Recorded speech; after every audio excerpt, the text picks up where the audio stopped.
guys, mag-ano tayo? Gagawa ng langis ba? Yun, basta yun. O ayun guys, moment of truth. Ngayon, susubukan natin kung paano magkayat nitong buko nyog o basta yung matigas na puti. Ayan, so first time ko lang gagawin ito eh. So ganito. So yun guys, gagawin natin tong bukayo. Bukayo ah? Maglalangis. Ay, maglalangis pala. Pero garner ng bukayo. Ari gagawin langis.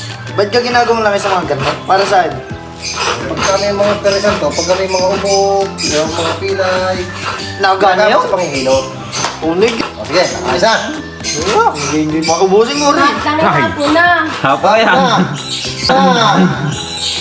So ayun guys, wala na. Inalis na ako doon. Wala doon akong dulot. Nakabuti ng gabi. Pero masaya, masarap. Sarap kainin na rin. Ay, ganun nga. Sarap. Ba't di mo na? Hindi.